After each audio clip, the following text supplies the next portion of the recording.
Broadcast is now starting. All attendees are in listen-only mode.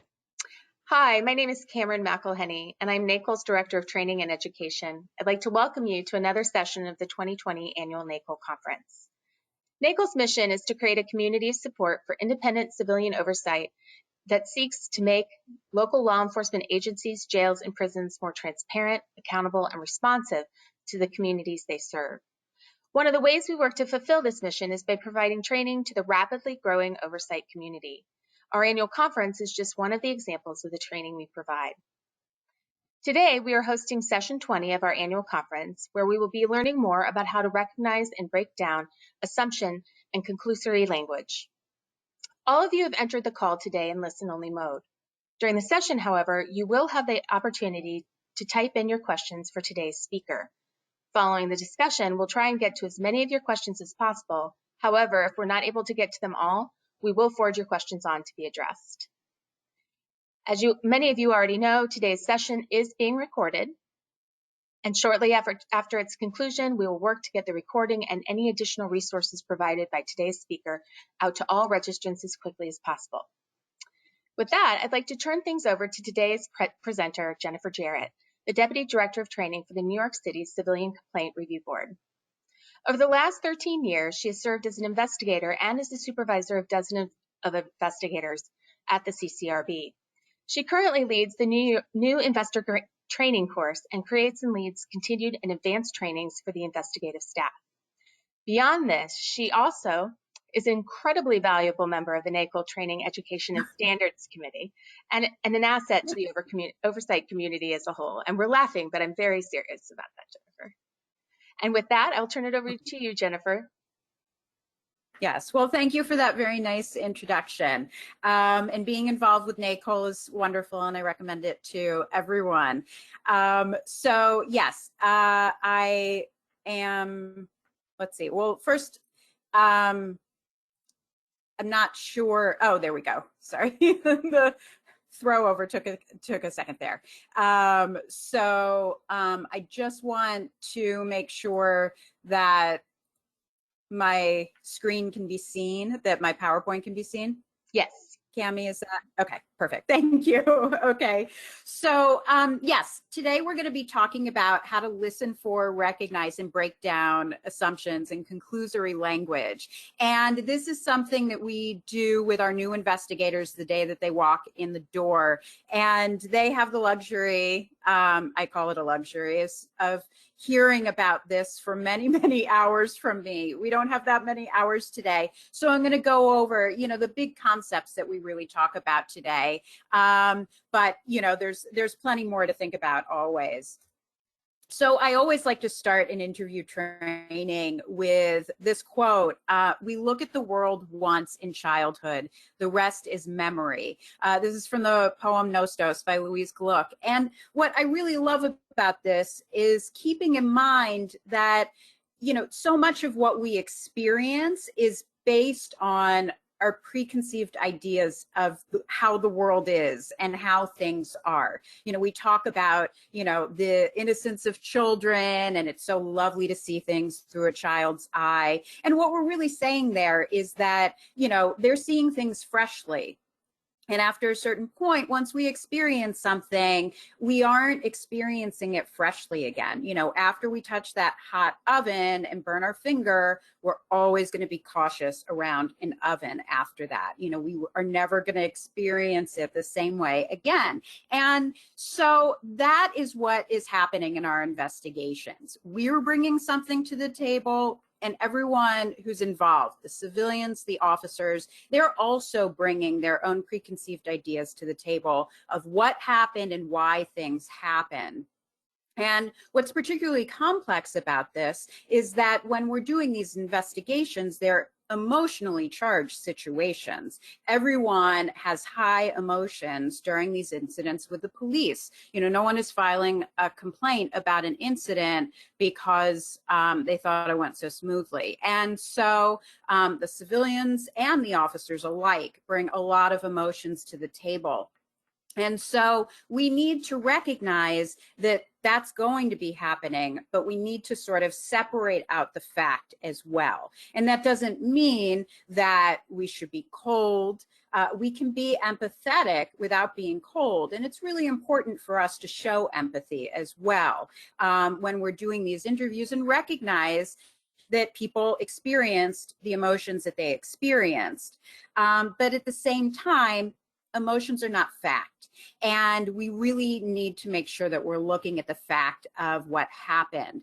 And I did just want to make a little note before we move on. I'm not going to be talking about implicit bias today. Obviously, that has a huge impact on the criminal justice system in so many ways at every point, but I'm not an expert in that. I don't study that field, and it really does require experts to get into that. So I did just want to mention that. We won't be talking about it today, but it's not because it's nothing I've thought of. You know, it certainly is an important discussion point.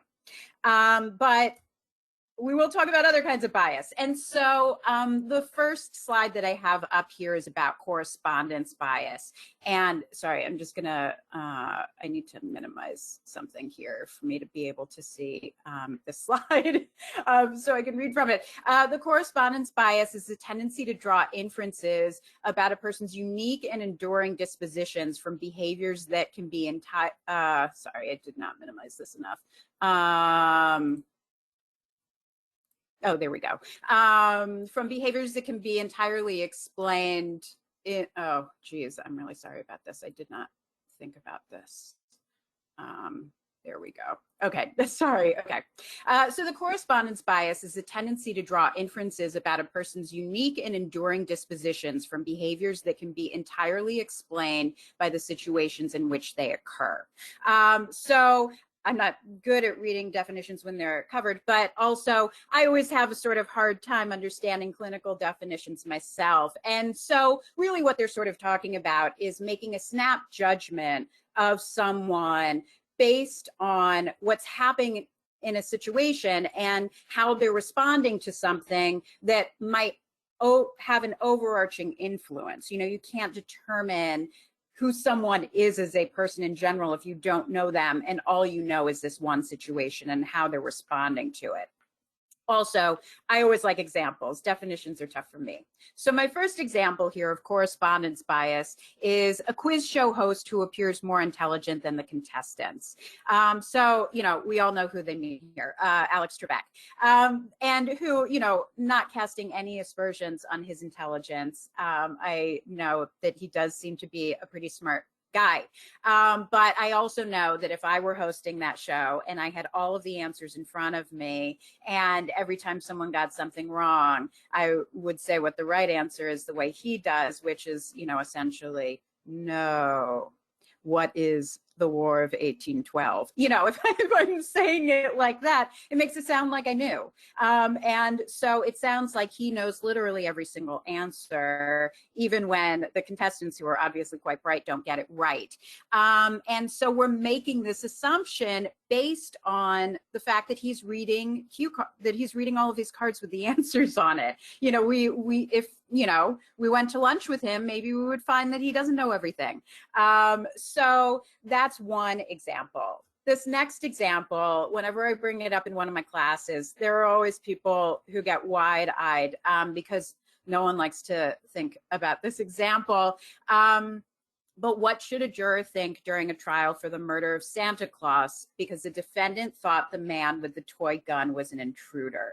And so this is, you know, an example of what they're talking about with correspondence bias is people have a really difficult time putting themselves in someone else's shoes. And so, you know, thinking about someone else's perspective. And so this is really difficult for, you know, a juror to do. We all know who Santa Claus is, the most magical, wonderful being who just lives for giving toys to children. So it's very difficult to think about, well, you know, what if a homeowner had a claim of self-defense? You know, and then the juror has to think to themselves, would I have felt in mortal danger had I not known that this fat guy with the toy gun was actually Santa Claus? So, you know, this is another example. And then this last one, Someone recommends to their coworker a restaurant for lunch. The coworker leaves a note after the lunch that then says, the restaurant you recommended was really unique, all right. So I try to read it, with no inflection there. So what was the writer's intent? Would the reader be able to understand the intent? And so really, we need to know who this person is. We really need to know who they are as a person. We cannot just guess from this note if the person is being sincere or if they were being sarcastic. And so, it's when we see this note and we know it's, possibly one of those two things, we can say, well, I don't know the person, so I don't know if they were being sincere or sarcastic. But oftentimes we don't really say to ourselves, well, I would need to know the person first. And that's really what we're talking about today, making sure that, we're really thinking about what we can know and what we can't know. And there's something else important here to keep in mind as well. Social psychologists have found that if the psychologist who's leading participants in a study is wearing a white lab coat, it can actually influence the behavior and responses of the participants in this study. So if I'm a psychologist and I have this theory and I want to do a study with people to see if it plays out the way I believe, if I have someone leading the study in a white lab coat giving instructions, people might be afraid to veer from the instructions, and they might actually change their behavior because they feel like they have to behave a certain way with someone wearing a white lab coat. And then, if I'm the psychologist and I get the results and I think, oh gosh, this is not what I expected, but I guess my hypothesis was wrong, when maybe my hypothesis wasn't wrong at all, and this is, interfering, it's what's called fundamental attribution error. And so the reason this is important to keep in mind is because in our investigations, who's wearing the white lab coat? We are. When people come to us, they're thinking that we are in charge. And so we want to be really careful when we are interviewing people and doing our investigations that we aren't influencing the investigation itself, that we are conducting it in a form that follows procedural justice and legitimacy. And the tenets of procedural justice are giving everyone a voice. That means listening to people, giving everyone an opportunity to tell their story. I always tell my investigators, everyone who you interview is the star of their own story. They're not a witness in someone else's story. They're not, the opposite side of the story. Everyone has their own story to tell, and we really need to give people an opportunity to tell it. And we need to be neutral and fair. And, giving everyone an opportunity to tell their story does that. And obviously, we have to be respectful to people. If we're not respectful, if it's like, yeah, then what happened? People are not going to feel respected and they won't feel that their story is valued. And obviously, all of those things lead to a trustworthiness in the legitimacy of the work that we do. And so unless people trust the process that we're trying to do what's best, then it's really not going to work well. So we really need to keep that white lab coat that we're wearing in mind with the work that we do. Okay, so Jen, already, tell me, how do we start doing this? So the first step in recognizing and breaking down assumptions is removing yourself from the investigation. Easier said than done. So the first day that our investigators start at our agency, the first day of training, the first thing we do is an icebreaker exercise. So we have everyone write down a one sentence memoir. And then we give them a couple minutes to do it. And then we have the investigators pair up. And each of them is going to interview each other. Each interviewer has 3 minutes to interview their partner. We tell them the interviewer should ask probing questions designed to better understand the facts and meaning related to the interviewee's memoir. And we tell them that then we're going to have afterwards, after the interview, each interviewer is going to present to the class about the interview itself. and the subject of the interview cannot participate. So if the presenter says something that's not quite correct, they can't correct them. If the interviewer like stumbles over something, they can't ask a question of the interviewee, and they can't look at them pleadingly to see if they'll nod their heads either, which people try to do. And so once the whole class does this, then, you know, we ask them how it went. And first, we ask about how it felt to be interviewed. And ultimately, you know, what we're really asking here is, how does it feel to lose control of your own story right in front of you? And people get it, you know, right away. You know, it felt strange to sit there and hear my story told with someone else's words. And because it's everyone's first day and it's their classmates, everyone is very, you know, generous and wants to be kind about how it went, but it is hard for them. And sometimes people will say, you know, when I was describing this, I used this word. And then, you know, my presenter explained it to you with a different word, which felt like such a different meaning to me. And it wasn't what I meant. And then usually, you know, they'll say, you know, I guess it's a similar enough word, but it felt strange to me in the moment. And so, you know, people bring up various points. And then when everyone is sort of finished, then I'll bring up something that they usually don't bring up in their own, which is how much the interviewers inserted themselves into the story. And so I give them examples of things that were said by the presenters, you know, starting right off the bat. I interviewed Jennifer.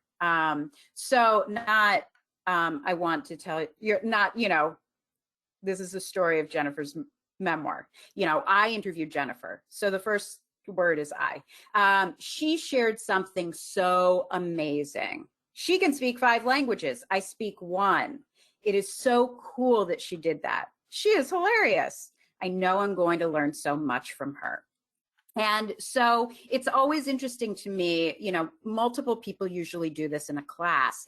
And so, you know, we talk about how when the presenter is doing this, it's not about Jennifer at all. You know, Jennifer being amazing is not about Jennifer unless she said in her memoir, I am so amazing. That's really about the presenter themselves. Jennifer can speak 5 languages is about Jennifer. I speak 1 as the presenter is just about me. You know, we don't need to know how many languages you speak to tell Jennifer's story.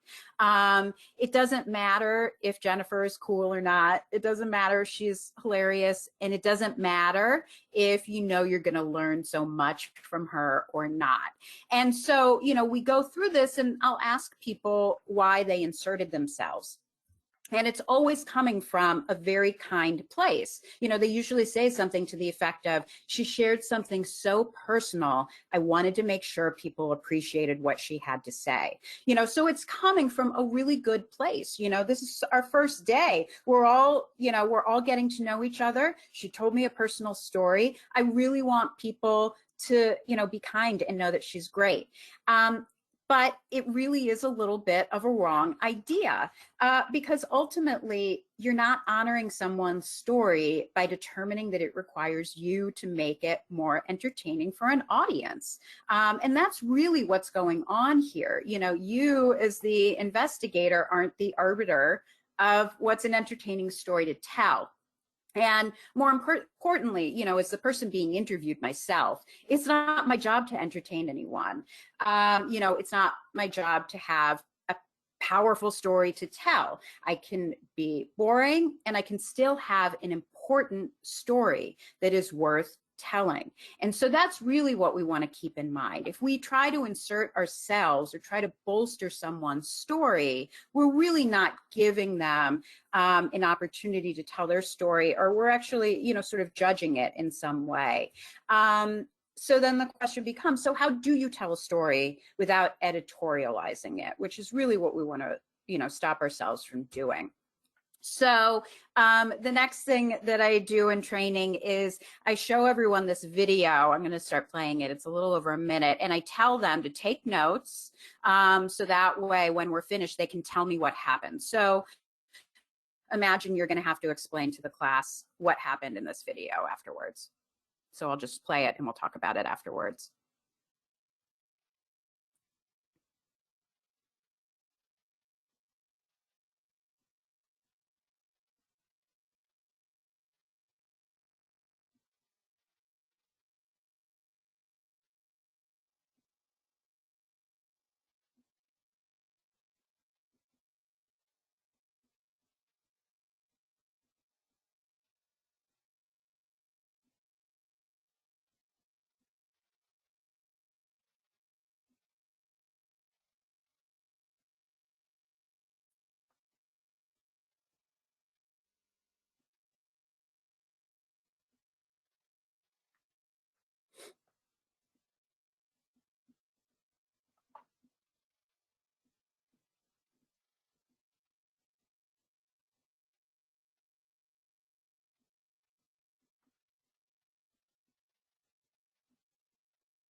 Okay. So this again is a psychology experiment that we all just participated in. Hyder and Simmel were the psychologists, and this is from many decades ago. And when they conducted this study, and I'll play it again while I'm talking, just so you can sort of watch again. It goes by pretty quickly. But what they did is they played this video, and then they broke up the participants in the study into different groups, and they either had some groups just explain what happened in the video, and then they had other groups answer questions about the different shapes in the video. But ultimately, the point is what we're looking at are shapes on a screen. Two different sized triangles, little circle, a rectangle.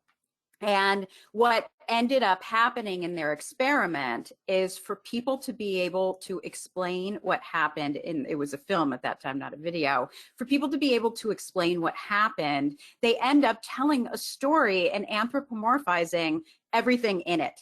They basically assign human motivations and behaviors to the shapes. Here we have only black shapes, simple shapes, on a white screen. But, as they move around, as we're thinking about this, we cannot help but see a story. And so, there are the questions that they would ask is, what type of person is a big triangle? What type of person is a little triangle? And people could easily answer. And even for the people who didn't have questions to answer, even when they described it, they talked about, oh, there's a big bully triangle and a tiny scared circle and things like that. And so what's amazing about this is if it's so easy for us to attribute human characteristics and motivations to simple shapes, black shapes on a screen. This is not a Disney movie turning triangles into, cute or scary beings. If it's so easy for us to attribute this kind of motivation to these simple shapes, imagine how easy it is for us to do that when we have real people with real emotions and real motivations that we're trying to sort out. So we talk about this in class, and then I play the video for them again a couple of times after I've talked about, how we really shouldn't be having human motivations for this, and I give them the opportunity again to describe what happened in the video without putting in any sorts of human motivations or words or conclusory language or assumptions. And every time I do it the second time, I always think, I'm glad I'm leading this class and I'm not the one who has to write it, because it's so hard. It really is hard to tell the story. And so the second time around, I'll still hear things like, the triangle flies across the screen. So I say, okay, well, nothing is flying here. We know what flying means. It's a real word with a real meaning, and that's not what's happening here. So then the person will say, okay, the triangle is moving quickly across the screen. And they say, okay, well, quickly means faster than usual. So if it's moving faster than usual, what is the pace of a triangle typically? There is no such thing. Triangles don't move in a certain way. These are just objects on a screen. And so really, if we want to get the fact of movement, what we have to say is the triangle is moving from the left side to the right side in 3 seconds. That's all factual. There's no wait. There's no quickly, there's no flying, the triangle was angry, so he flew after the little triangle or the little circle or anything like that. So that's why I really love showing this video, because it really wakes us up to how easy it is for us to not even notice what we're doing. So there we go. And so, when we talk about feelings and emotions, what does a feeling or emotion look like? We all know what it means to be angry, but that doesn't mean that there's one way to be angry. It doesn't mean that being angry means I'm yelling. It can also mean that I'm very quiet, or a million other things. And so we really need to hesitate if someone is describing someone else's emotions. We need to think about, well, how does someone know that unless they have ESP? And, if they tell you that they do, then that sort of changes the story. But so far, I haven't had anyone participate in an investigation who said it. So we really need to think, I might be able to tell you that I was scared when officers approached, but that doesn't tell you the facts of what I was doing either. Even though, I'm acknowledging that I was scared, it doesn't mean that I know that we know specifically the facts of what I was doing. And, obviously, I can tell you I'm scared. I can't tell you what the officers are feeling or thinking. So if we attribute emotions to other people, that's an assumption. That is a conclusion. So we do another exercise with our investigators, and this is, again, not all in one day. This is over the course of weeks. But we do an exercise with them called the bus stop exercise, where we have them pretend to be sitting on a bench at a bus stop, influenced by a famous film. And we have each participant draw a piece of paper out of a cup that has an emotion written on it, and they can't show it to anyone. And then they have a minute to engage in a conversation with each other. And then we have the class talk about what they just saw. And then at the end, they can guess what the emotion is. And typically, when we start this, the first go around, people say, oh, he looked depressed. He was sad. He wasn't saying a lot. She was all over the place. She was talking a ton, things like that.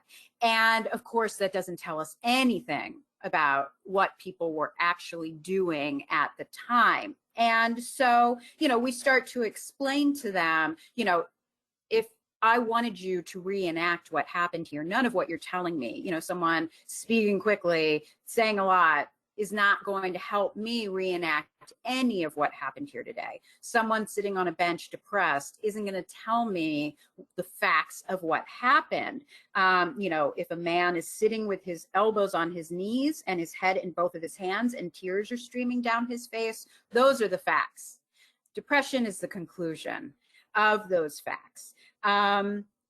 And, saying, well, he was barely talking, again, that really doesn't tell us very much. And typically, if you're hearing adverbs, those tend to be conclusions and assumptions. Barely talking. What does that mean?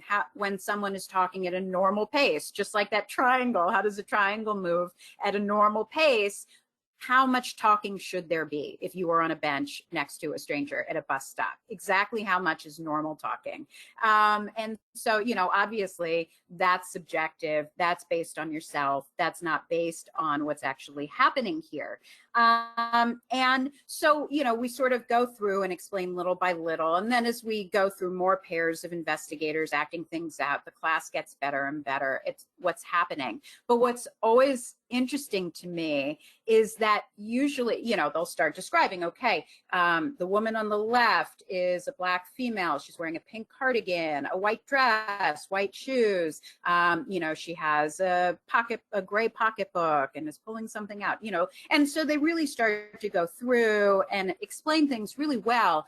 But what's interesting is one of the last things to come out is what people are actually saying. They like to talk about how loudly or quietly people are speaking, how, speaking too much, speaking too little. But it really takes a few rounds of this game for the investigators to actually say, oh, this person asks this question. The other person answered by saying this, and so it's really interesting that the actual dialogue itself sort of washes over us. And, we often find that in our incidents as well. It's hard for people to remember exactly what people were saying or in what order, because you're so focused on other things that are happening. Capturing exact dialogue tends to be, one of the last things that you're really listening to.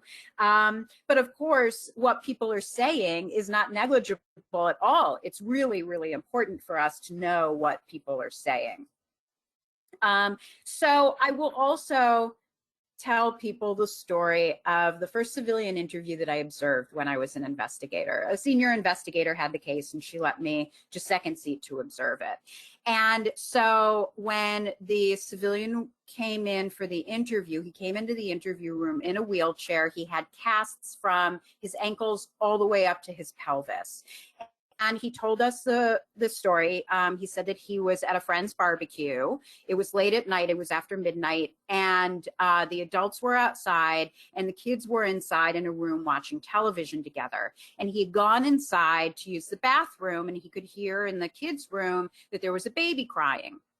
So he went into the room and he took the baby out of the crib, and he told us that he loved to go for hours-long walks in the middle of the night to sort of soothe himself. So he decided to go for a walk with the baby and didn't mention to anyone that he was going to be leaving with the baby. So about an hour into his walk, his cell phone rings. It's his brother. And his brother says, "Do you have the baby?" And he said, "Yeah, I have the baby." And his brother said, "Well, the police here are at the house looking for you. So where are you?" And he said to his brother, "Well, the signs are all names." And he had a problem reading. So he said, "I can't read what the signs say, so I don't know where I am, but I'm about an hour away from the house. So I'll just turn around and walk back now."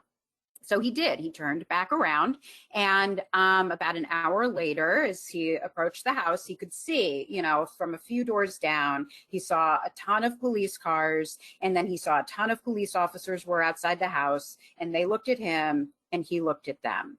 And, he paused, and the investigator asked what is my favorite question, the, least loaded question you can ask. She asked, "And then what happened?" And he said, "I did what anyone would have done." And so I always stop at this point and ask the class, okay, if he did what anyone would have done, what is it that he did? And so, people are hesitant to raise their hands and sort of answer, but usually someone will say, well, he put his hands up in the air and said, the baby's okay, something to that effect. And then after a few guesses, no one has ever gotten it right. I always say to them, okay, I'll tell you. So he said, "I did what anyone would have done." And the investigator asked him, "What was that?" And he said, "I put the baby down carefully in the grass, and I turned around and ran." And I always have this photo up when I tell the story. And I tell everyone, here I had the photo up behind me the whole time I told the story, and none of you were able to get it. And the point of me telling this story is not, you're going to hear wild things that sound so different from your own experiences, you won't even be able to believe what's happening in these stories. It's actually quite the opposite of that. And the reason that I tell this story is that you are going to hear stories that you can relate to, stories that draw your sympathy. And sometimes there will be stories that you can't relate to and sound very different from your own experiences. But your personal emotional response really doesn't matter. And so what I love, as over the years, as I thought about this, obviously it made a big impression on me. I loved that he said specifically, "I did what anyone would have done," because he said those words, but what everyone is telling us when they come in, civilians and officers alike, is, "I did what anyone would have done. I'm telling you this story. What I did was what anyone would do in this situation." And so the point is, it doesn't matter if it's something that you would have done or not. And so we really need to think about that. And we really need to think about, instead of, is this something I would have done? Is this something most people would have done? We need to think, was the civilian doing something that required police intervention? And was the police intervention appropriate to the situation or misconduct? That's what we really need to think about. And again, it's really natural to have an emotional response to the stories that we hear, but it's also important that we recognize when we're doing that and sort of stop ourselves in that moment and remind ourselves to get back to the work that we're doing and the facts of the story. Because again, we're not the arbiters of stories that are entertaining. We are not the arbiters of what is or is not okay even. There are already rules and laws that govern these actions. And so we need to recognize when we're having a visceral response to something and sort of check ourselves about it. And so I love this quote from Potter Stewart, the Supreme Court Justice, a famous case about hardcore pornography. He said, "I know it when I see it." And, that's not actually what we do. It's not about, I know it when I see it. It's about what the rules say. And so that's why we really need to focus so carefully on the facts of a situation and not emotions and not what I personally think about anything. My personal thoughts are from my social media pages. It's not from my investigations. But what we also need to keep in mind is that people can look at facts in different ways. So we need to be really clear with the facts that we assemble, how we have organized them, how we have gathered them, and explain how we correlate those into our findings. Because ultimately, we know that people don't look at facts the same way. That's why we have trials. You have a defense attorney who's looking at things very differently from the prosecutor. That's what the judge is for. That's what the jury is for, because they have to decide what they think is okay, based on what the laws say. So it's important that we really keep that in mind. It's not about me. It's not about what I think. It's about what the laws are saying and how the facts are playing out. And so now, we'll start to get into sort of more specific examples of how this plays out in investigations. And so this is a question, if we had the premise, this case, a civilian comes in and says, I was driving my car, I heard a siren behind me, and I looked in my rearview mirror and I saw there was a police car behind me with lights on. So I pulled over and put my car in park. And then the investigator asks, when the officer approached your car, what did he say? So I love asking questions of my investigators. I don't like to sort of tell them things. So I'm going to ask you now, how is this a question that is an example of an investigator inserting themselves into the story? So I'm going to give you a second to think about it. And again, the civilian tells us, I was driving my car, I heard sirens, I looked in my rearview mirror, I saw a police car behind me with its lights on, so I pulled over, put my car in park. And then the investigator asks, when the officer approached your car, what did he say? So why is this the investigator inserting themselves into the story? So the reason this is because the investigator has made this enormous assumption about how vehicle stops play out. And so the first thing is we have very little factual information. When the civilian tells us they heard sirens and then looked in the rearview mirror, how much time passed before looking in the rearview mirror?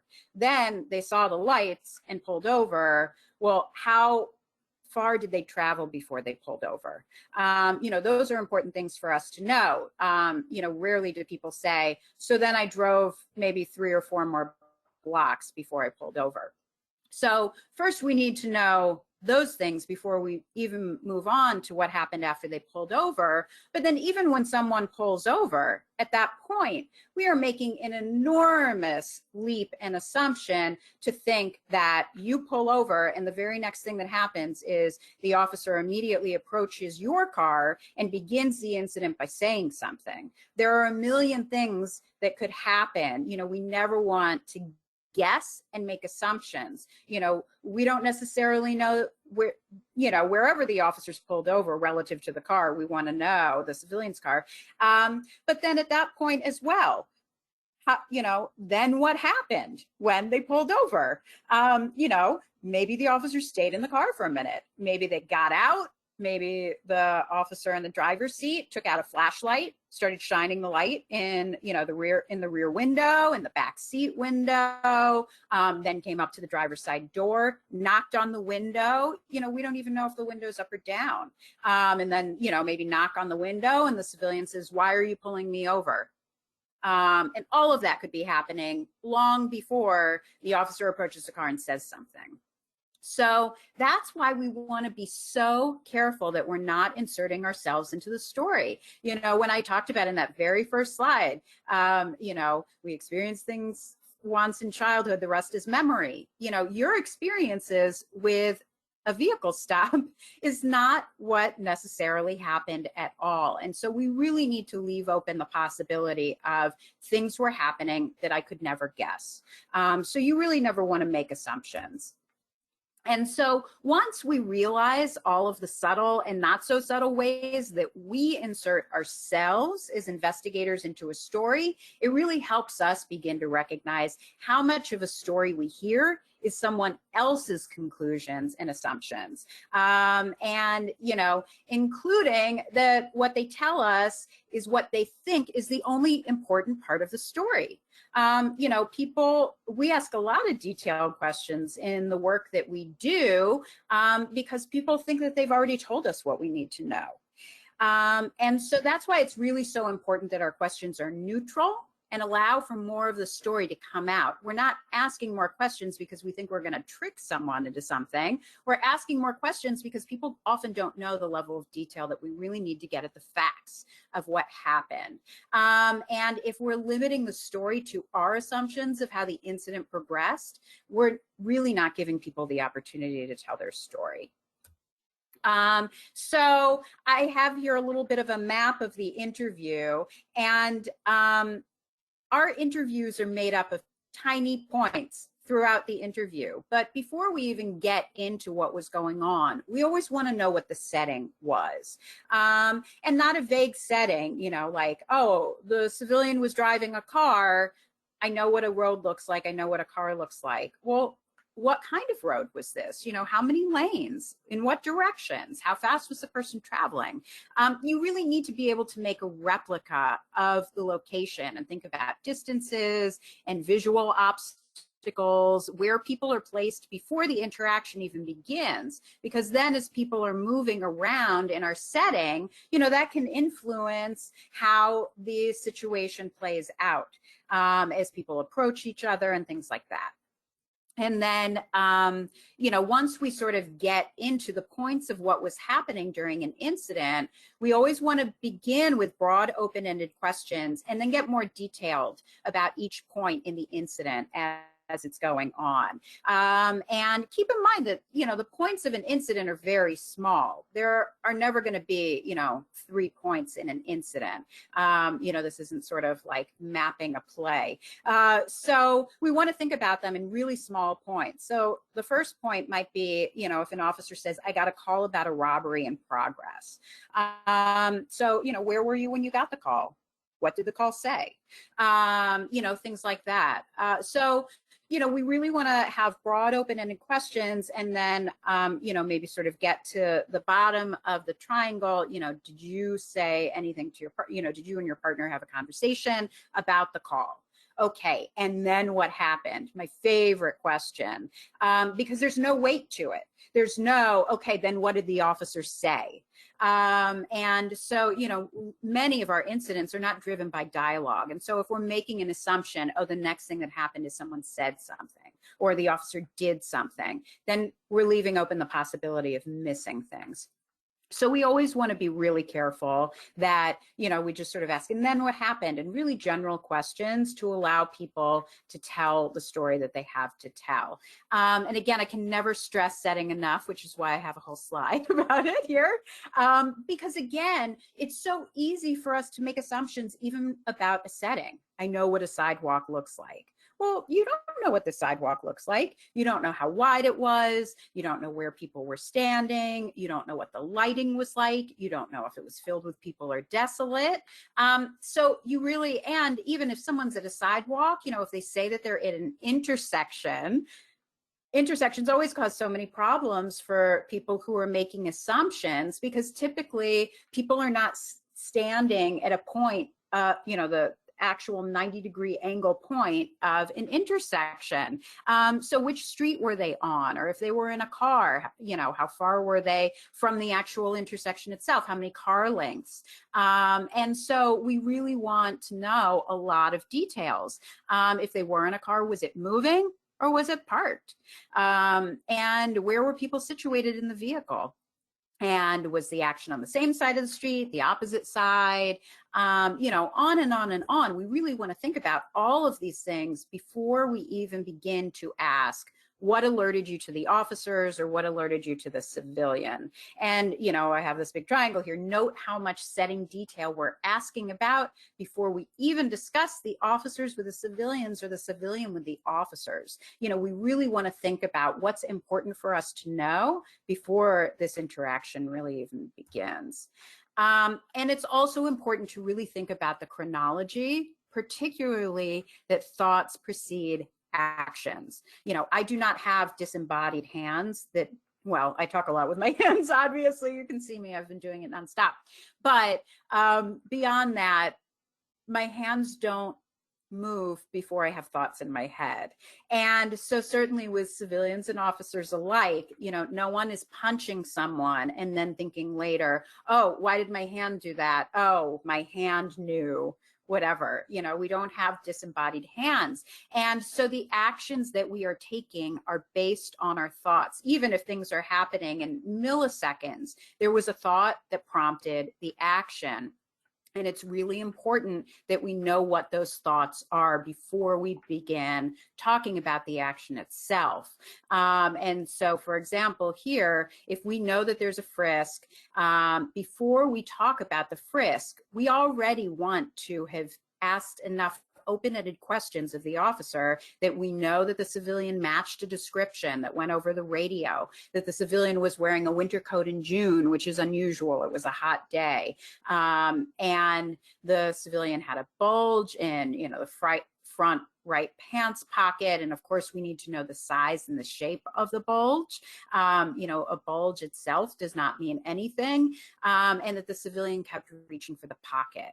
And so then at that point, we can then talk about the officer reaching out and patting down that pocket. But we really don't want to ask about the details leading up to that without, if we're going to ask the officer after we talk about, patting down that pocket, we're going to ask the officer why, but we don't want to have new information coming out at that point. We really want to already know what was going on.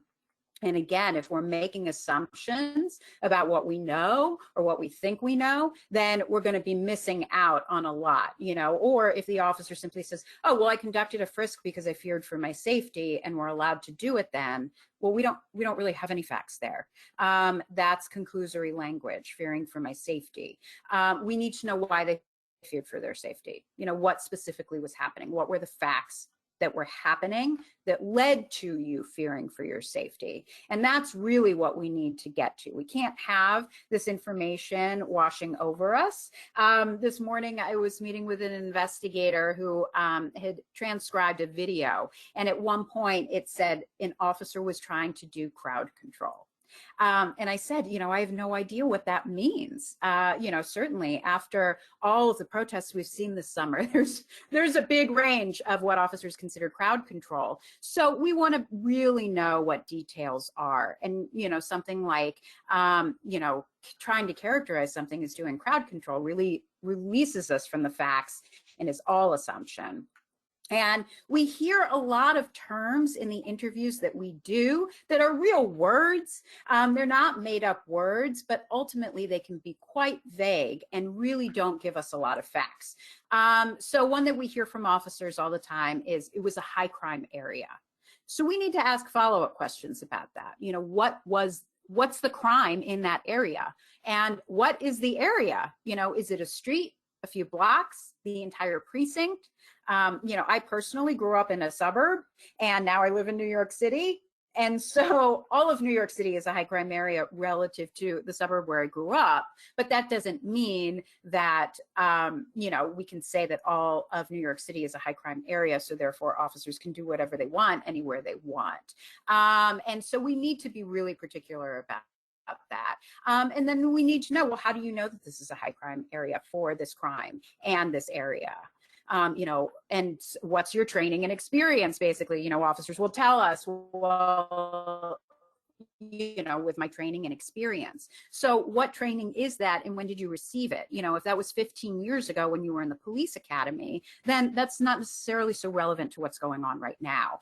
And what was the experience that you've had? How many arrests have you actually made or been present for? And was it recent? Well, 5 years ago, I made one arrest for this. this. So it's not a lot of experience. And, we hear things like this from civilians too. I'm allowed to do that. So, well, why are you allowed to do that? Well, I can pull up in front of my building in a lane of driving traffic next to a lane of parked cars and bring in my groceries if I do it quickly. Well, that's actually double parking. So we want to know, well, why are you allowed to do it? Or why do you think you're allowed to do it? And how do you know that that is allowed? So, we do want to be really careful that we aren't just making an assumption. If someone tells us they're allowed to do something, they are. Or if a civilian says, I know he wanted to kill me. Well, how do you know this? We hear a range of things. He had a look in his eye. What was the look? We'll want to ask follow-up questions because, it could be, well, he pulled out his gun and pointed it at me. So, that's a big range, and we really want to be careful that we're really getting the information, the factual information that we need. And one more slide that's, really delving into this. When officers say, everyone in the command knows who he is. Well, how does everybody know?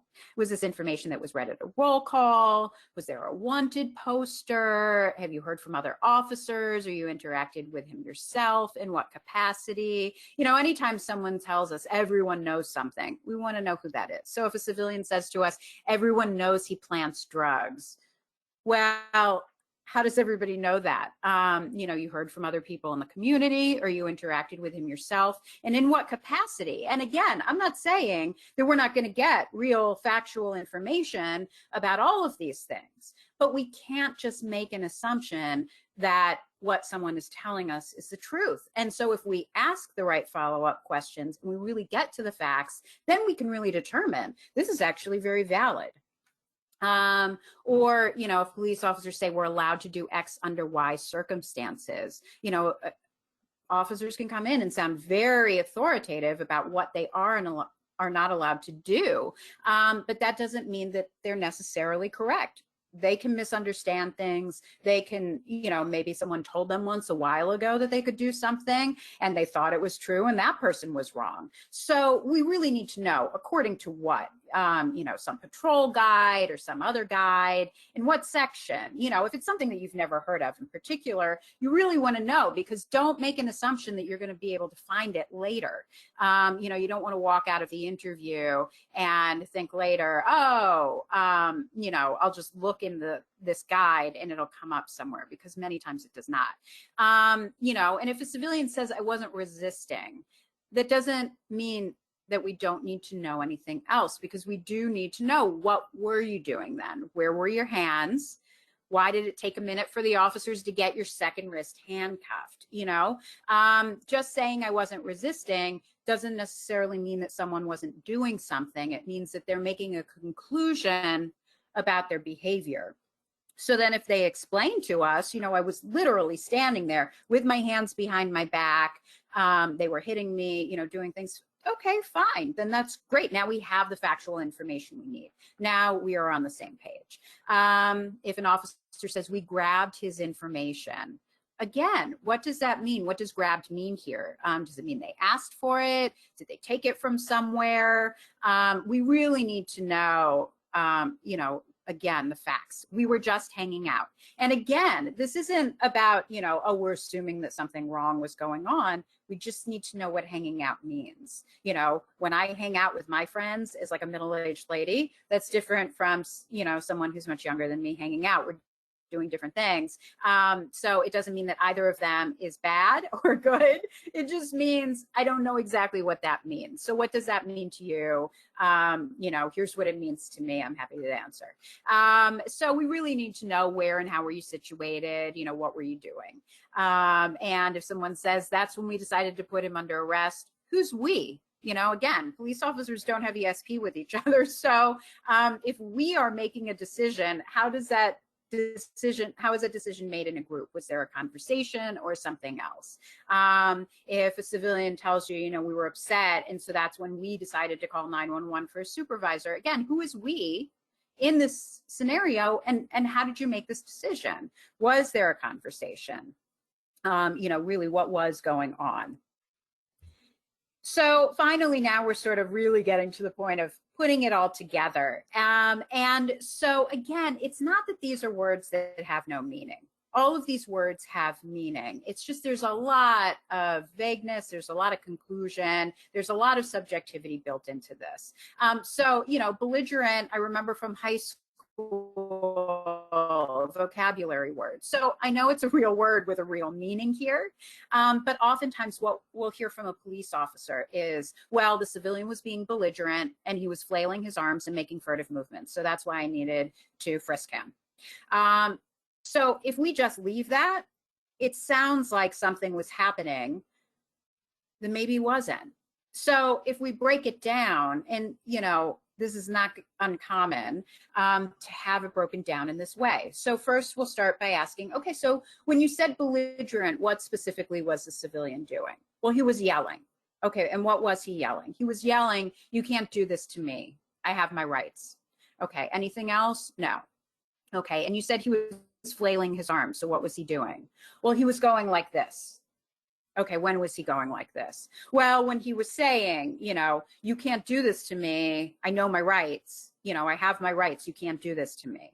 Okay, and so how long was he doing this for? Oh, for like 30 seconds. Okay, and then you said he was making furtive movements. Yeah, because he was being belligerent and flailing his arms. I determined that I feared for my safety and determined that I needed to frisk him. So when I reached out towards his pocket, he pushed my hand away.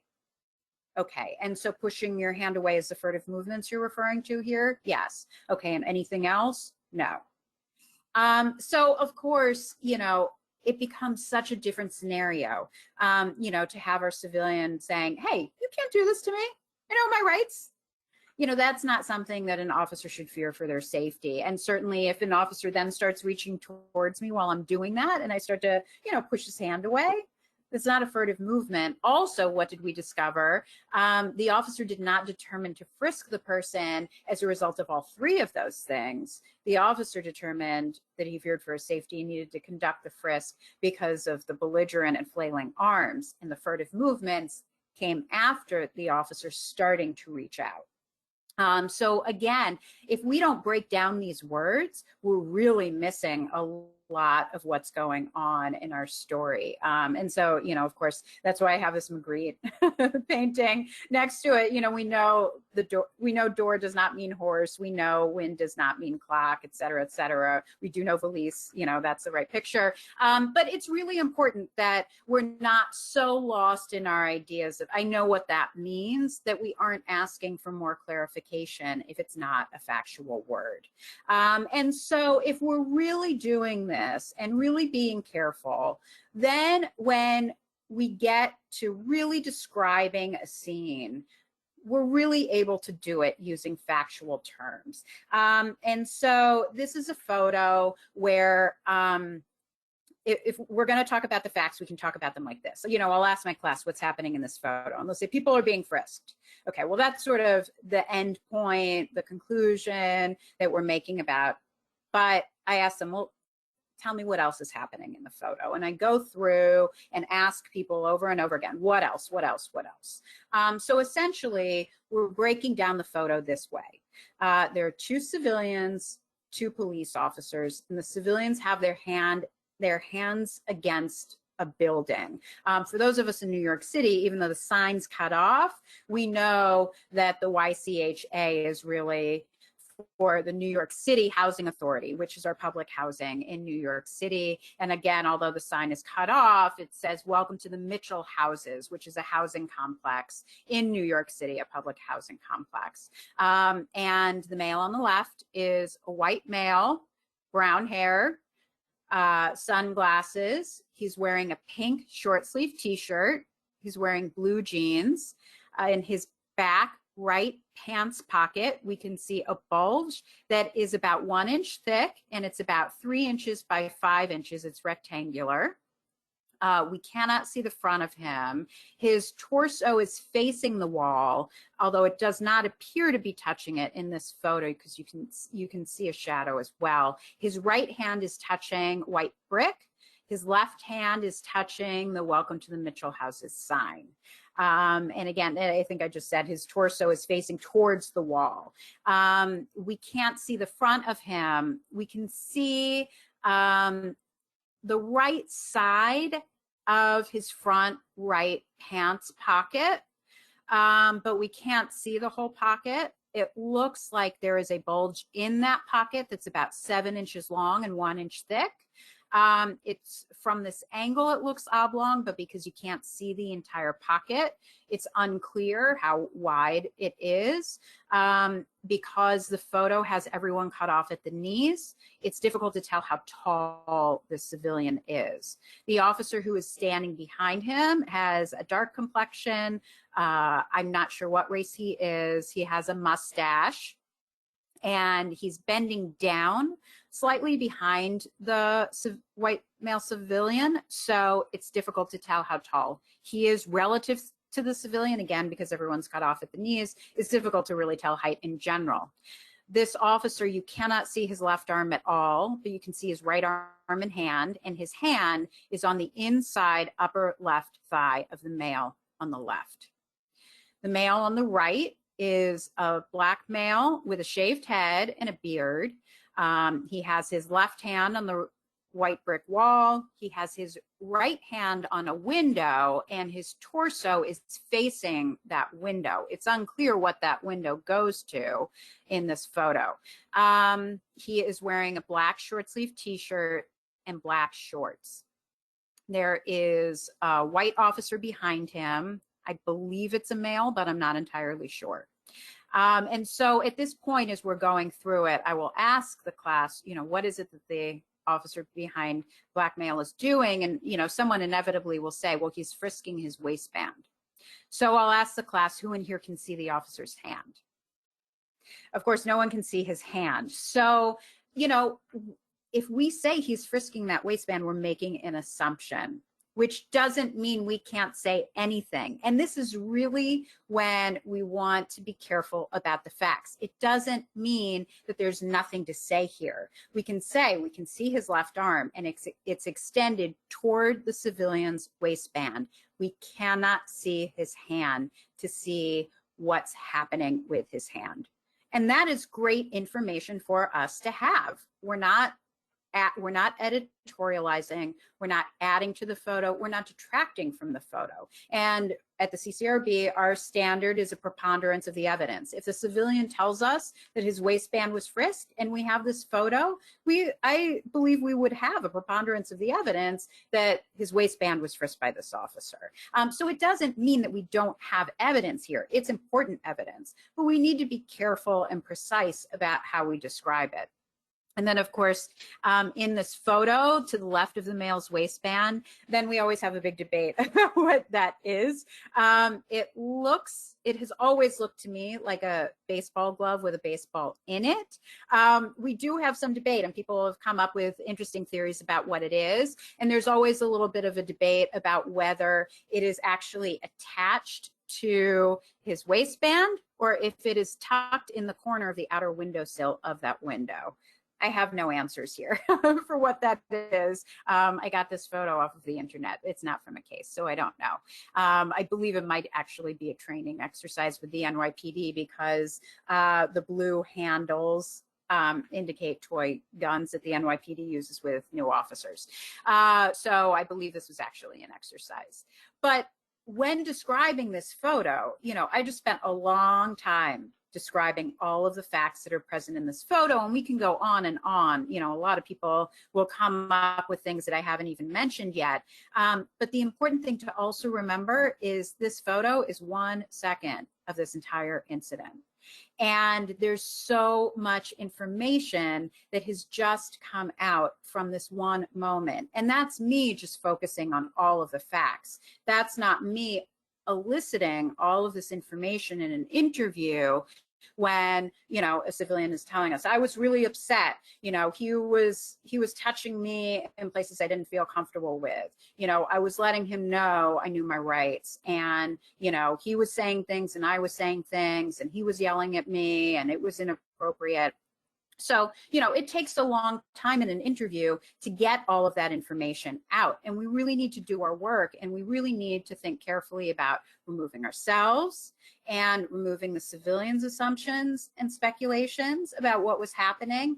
And, when we're interviewing officers, the same thing. We really need to remove their assumptions and speculations as well.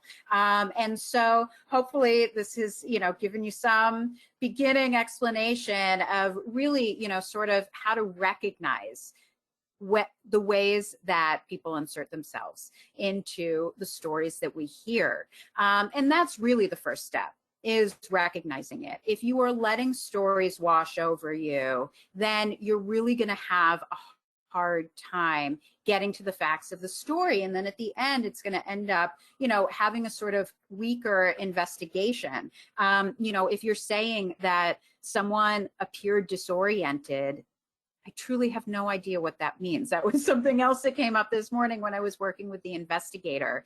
And, if you break that down to, the woman was leaning over, she kept leaning over to her left and then looking up at the sky and then yelling things and asking where she was, that's the information that we want.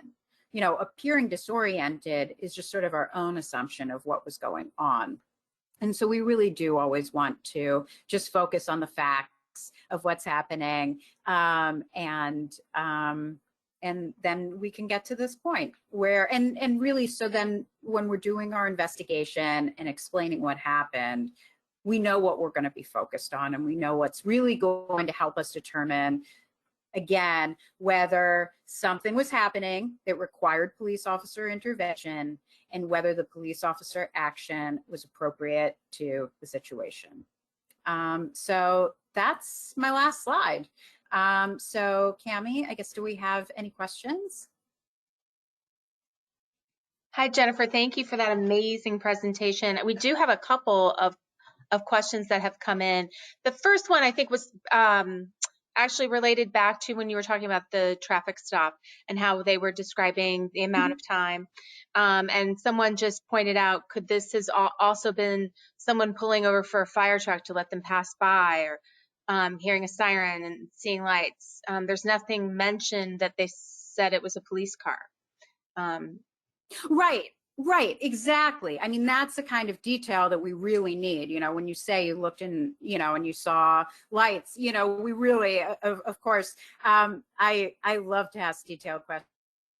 There's no question that is too detailed for me. So yeah, you would need to spend so much time on all of that information. And again, the setting, how many lanes were on this road, how fast were you traveling, were other cars on this road with you, were they traveling at the same rate you were, at a different rate?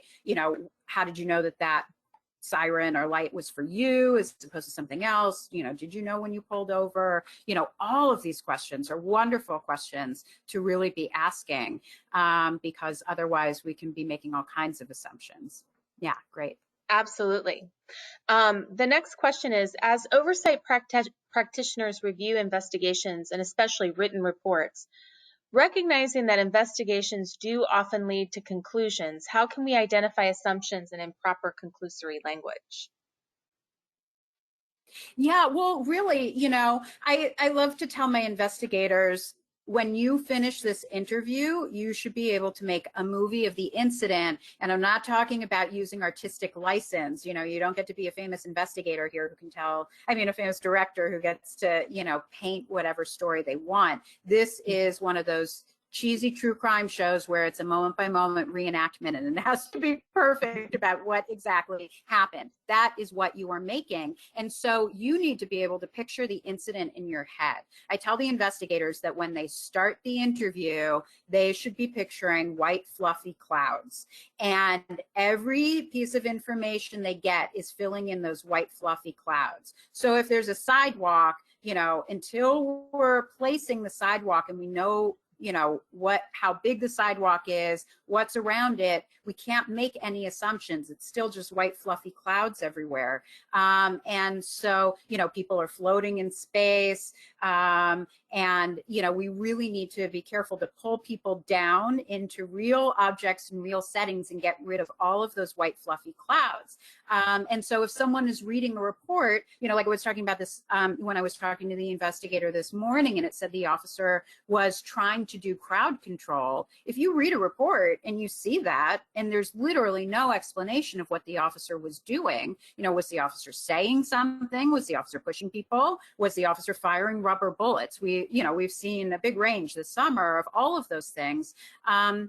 So if you can't picture it, then it's conclusory language. Ultimately, it's subjective and it's not clear enough. And that's really how you find out whether the language is telling a story or not. And particularly the word trying is really unclear, because then it sort of indicates that maybe the person was not even successful. So then what's really happening?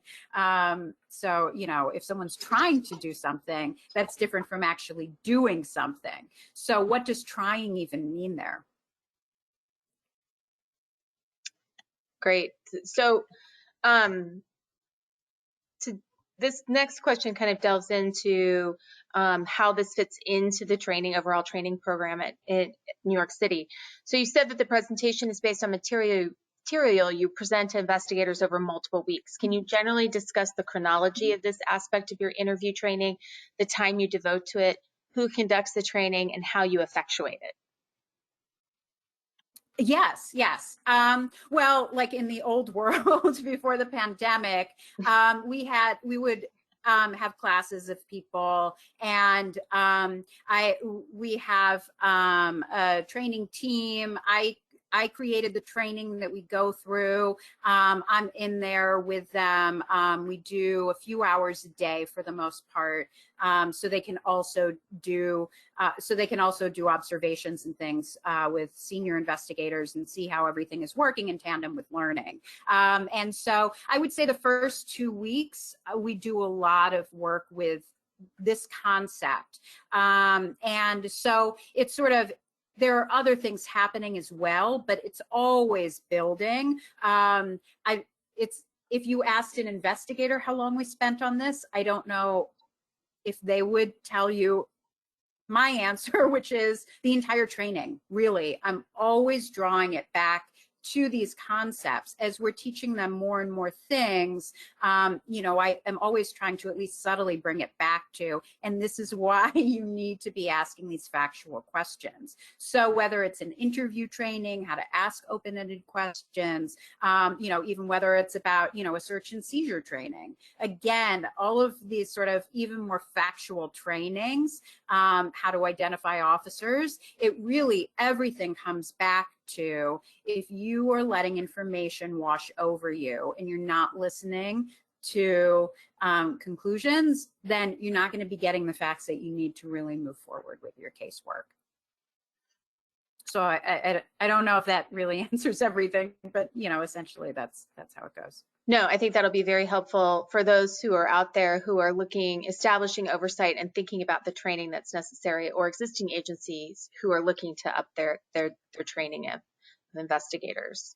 Yeah, and I would also say, sorry to interrupt you. I think it's also part of my goal in training is that, by the time they finish training, they're going to be getting their own new cases, which of course at our agency they're working on with mentors who are overseeing everything they do.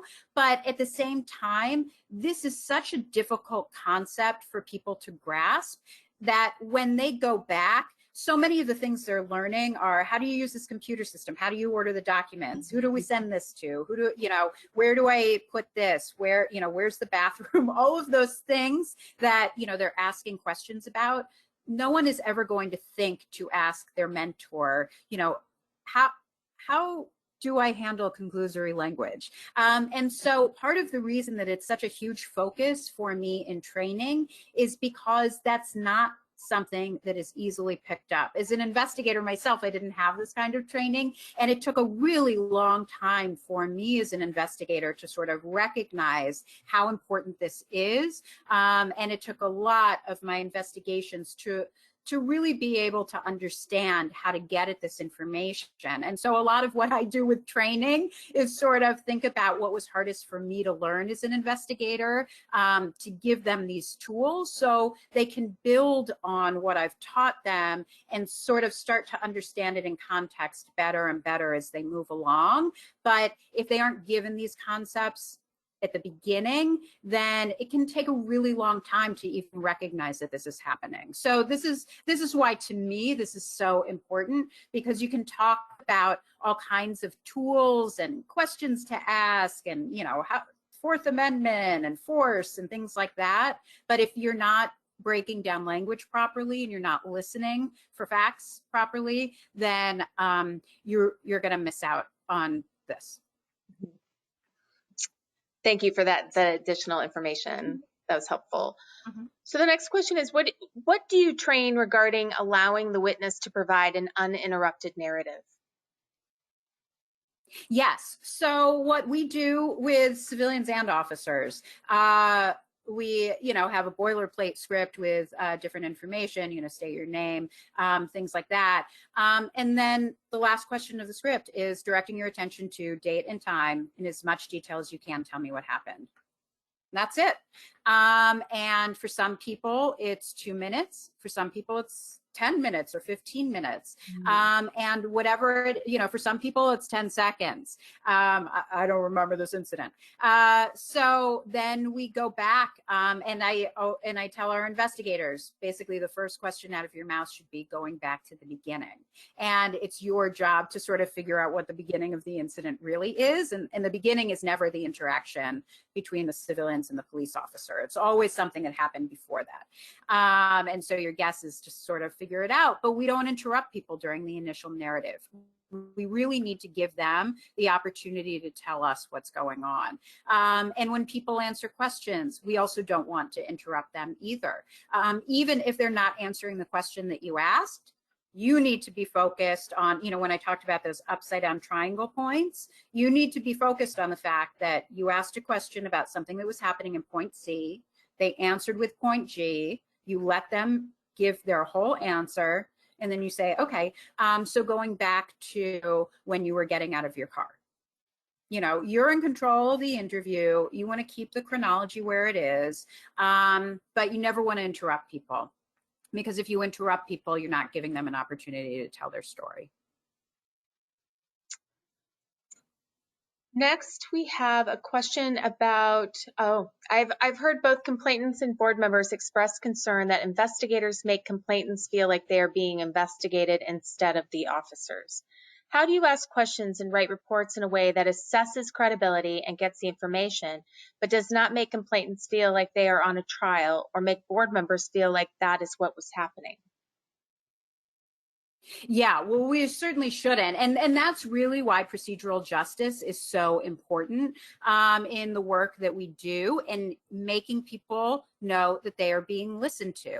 How you ask questions is really important. And this is also why we need to ask open-ended questions. If you are asking questions that are laden with assumption, then you're really not giving people an opportunity to tell their story. If you're asking questions that only have a yes or no answer, then you're really not giving them an opportunity to tell their side of the story. So making eye contact, explaining before the interview even begins. In training, we talk a lot about that. You only make one first impression. So it's really important that when you're talking to people that, and I had said earlier, being neutral does not mean being cold. You should have empathy for everyone who you're interviewing.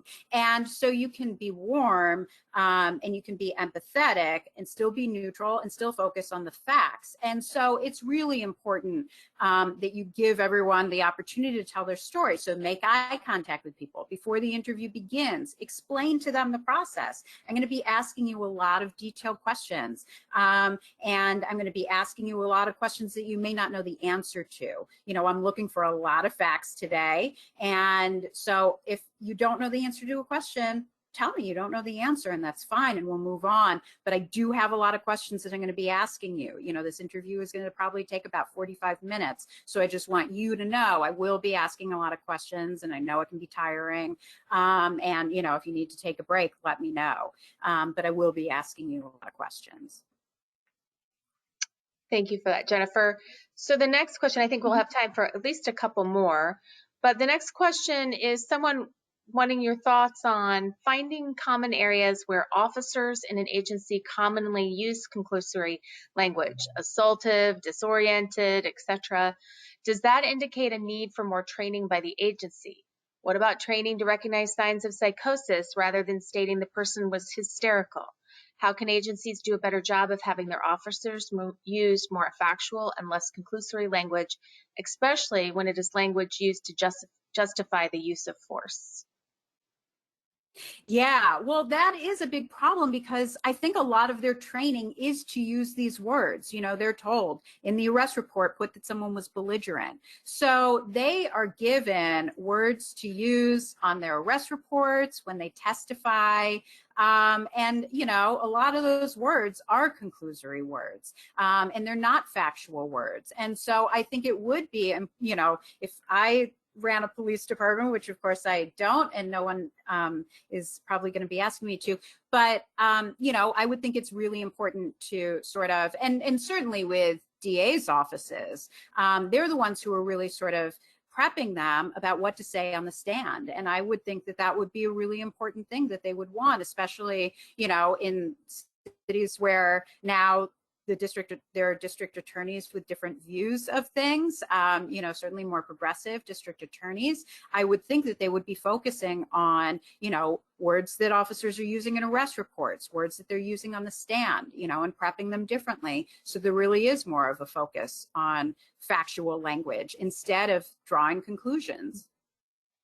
Because, you know, in that, you know, penultimate slide that I showed with, you know, belligerent, you know, flailing arms, furtive movements, those are words that you see in arrest reports all the time. And police officers are not questioned about that by their superiors. You know, to them, this is great. This is what an arrest report is supposed to look like. But of course, it's not actually telling us anything of what happened. And so if you just have that conclusory language, it is a problem. I think we have time for one last question. And what kind of continuing education do you do, and how do you assess how well investigators are following these guidelines and systems that you've set up for them as they do their work? Yeah, well, for our agency, a lot of the work that I do is based on what the leadership of the investigative division has asked for the investigators. And so certainly, you know, as new procedures are coming up, I'll do trainings on that. When we have new processes, you know, that's sort of how we find things. Or maybe they have noticed, you know, maybe the board has noticed a certain issue happening in closing reports. So the investigative division will come to me and you know, and my team, and we'll talk about, you know, what they're finding and how we can put something together. And then, you know, I don't oversee investigators. So their managers are really the ones who are seeing the day-to-day and seeing if things are being implemented properly. And they all have mentors. So their supervisors and their mentors and their managers are all really sort of keeping track of, you know, what's happening after the training. Are they putting it into action properly?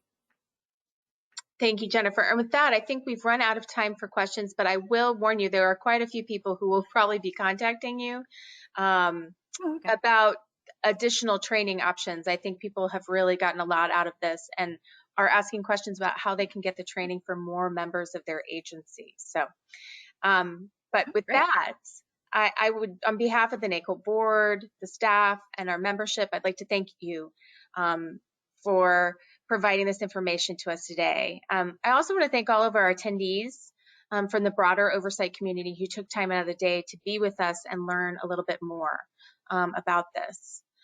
We do have a session scheduled. We do not have scheduled. Let me start that sentence over again. We do not have a session scheduled for tomorrow. But I hope you will join us on Thursday as we conclude week 6 of our annual conference by taking a look at the importance of civilian oversight being included in settlement agreements. If you're not a full conference registrant and have not already registered for this session, you can do so by visiting the NACOL website. We hope you have been enjoying this year's annual conference, and we hope to see you on Thursday. Thank you so much, and thank you again, Jennifer. Oh, thank you so much. And thanks for all the great questions.